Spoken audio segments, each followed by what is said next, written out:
കോടതിക്ക് മുന്നിൽ നിന്നും ഇക്ബാൽ അറക്കലുമുണ്ട്. ഇക്ബാൽ, ആദ്യം കോടതിയിൽ ഹാജരാക്കിയ ശേഷമാണ് ഈ തെളിവെടുപ്പിന് കൊണ്ടുപോകലൊക്കെ. എത്ര മണിയോടുകൂടി, ഇപ്പോൾ സമയം 11 മണി കഴിഞ്ഞിരിക്കുന്നല്ലോ, കോടതി നടപടികൾ തുടങ്ങുകയാണ്. അപ്പോൾ എത്ര മണിക്കാണ് ഇയാളെ കോടതിയിൽ ഹാജരാക്കുന്നത്?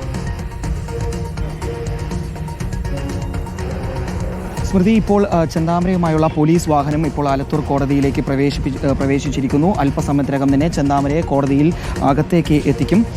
കസ്റ്റഡി അപേക്ഷ ഉടൻ തന്നെ കോടതി പരിഗണിക്കും. ഇപ്പോൾ ദൃശ്യങ്ങൾ കാണുന്ന ഈ പോലീസ് വാഹനത്തിലാണ് ഈ പോത്തുണ്ടി ഇരട്ട കൊലപാതക കേസിലെ പ്രതിയായിട്ടുള്ള ചെന്താമരയെ വിയൂർ അതീവ സുരക്ഷാ ജയിലിൽ നിന്നും ഇപ്പോൾ പോലീസ് സംഘം ഈ Alathur judicial first class magistrate കോടതിയിലേക്ക് എത്തിച്ചിരിക്കുന്നത്. അല്പസമയം മുമ്പ് ആലത്തൂർ താലൂക്ക് ആശുപത്രിയിലേക്ക് എത്തിച്ച് ചെന്താമരയുടെ വൈദ്യപരിശോധന പോലീസ് പൂർത്തിയാക്കിയിരുന്നു. ഇതിനുശേഷമാണ് ഇപ്പോൾ വൻ പോലീസ്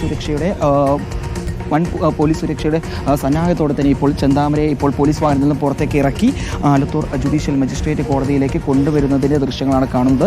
കഴിഞ്ഞ ദിവസം വരെ ആലത്തൂർ സബ് ജയിലിലായിരുന്നു ചെന്താമരയെ. പിന്നീട് സുരക്ഷാ പ്രശ്നങ്ങളെ തുടർന്നാണ് വിയൂർ അതീവ സുരക്ഷാ ജയിലിലേക്ക് മാറ്റിയിട്ടുള്ളത്. ഇപ്പോൾ ദൃശ്യങ്ങളിൽ കാണാൻ വേണ്ടി സാധിക്കും പ്രതി ചെന്താമര, അതായത് പോത്തുണ്ടി ഇരട്ട കൊലപാതക കേസിൽ സുധാകരനെയും അമലക്ഷ്മിയും വെട്ടിക്കൊലപ്പെടുത്ത കേസിലെ പ്രതിയായിട്ടുള്ള ചെന്താമരയെ ഇപ്പോൾ Alathur judicial first class magistrate കോടതിയിലേക്ക് കയറ്റിയിരിക്കുന്നു. ഇനി അല്പസമയത്തിനകം തന്നെ കോടതി നടപടികൾ ആരംഭിക്കും. കഴിഞ്ഞ ദിവസമാണ് പോലീസ് ചെന്താമരയെ കസ്റ്റഡിയിൽ കിട്ടുന്നതിനായുള്ള അപേക്ഷ കോടതിയിൽ സമർപ്പിച്ചത്. 2 ദിവസത്തേക്കാണ് പോലീസ് ചെന്താമരയെ കസ്റ്റഡിയിൽ ആവശ്യപ്പെട്ടിട്ടുള്ളത്. ഏതായാലും ഈ കസ്റ്റഡി അപേക്ഷയുമായി ബന്ധപ്പെട്ടുള്ള കോടതി നടപടികൾ അല്പസമയത്തിനകം തന്നെ ആരംഭിക്കും. ചെന്താമരയെ കസ്റ്റഡിയിൽ കിട്ടിയാൽ ഉടൻ തന്നെ നേരെ ചെന്താമരയെ ഈ കൊലപാതകം നടന്നിട്ടുള്ള പോത്തുണ്ടിയിലെ ബോയ് നഗറിലേക്ക് എത്തിച്ച് തെളിവെടുപ്പ് നടത്താനാണ് പോലീസിൻ്റെ തീരുമാനം. ഇവിടെ മുതൽ തന്നെ, അതായത് ആലത്തൂർ കോടതി മുതൽ പോത്തുണ്ടിയിലെ ബോയ് നഗർ വരെ കനത്ത പോലീസ് സുരക്ഷയിലായിരിക്കും ചെന്താമരയെ കൊണ്ടുപോവുക. കാരണം വലിയ രീതിയിൽ ജനരോഷം നിലനിൽക്കുന്നുണ്ട്. അതുകൊണ്ട് തന്നെ പ്രതിയുടെ സുരക്ഷ കൂടി കണക്കിലെടുത്തുകൊണ്ട് വൻ സുരക്ഷാ സന്നദ്ധതയോടെ ഇപ്പോൾ കാണുന്നത് കോടതിയിലെ ദൃശ്യങ്ങളല്ലേ. ഈ കോടതിക്ക് പുറത്ത് ഇത്രയധികം ആൾക്കൂട്ടം, ചെന്താമരയെ കാണാനുള്ള ആൾക്കൂട്ടമാണ് ഈ കാണുന്നത്.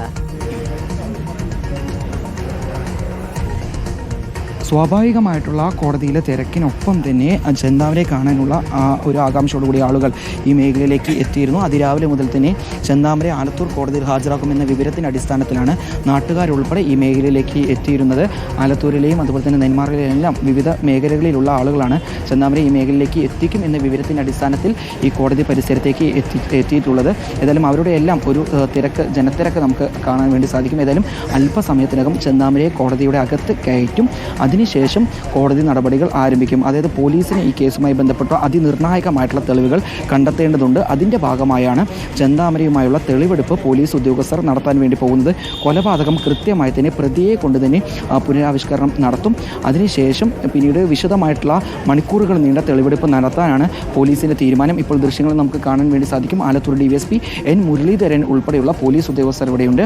ആ 3 DYSPമാരുടെയും 11 CIമാരുടെയും നേതൃത്വത്തിലാണ് തെളിവെടുപ്പ് ഉൾപ്പെടെ പൂർത്തീകരിക്കുക.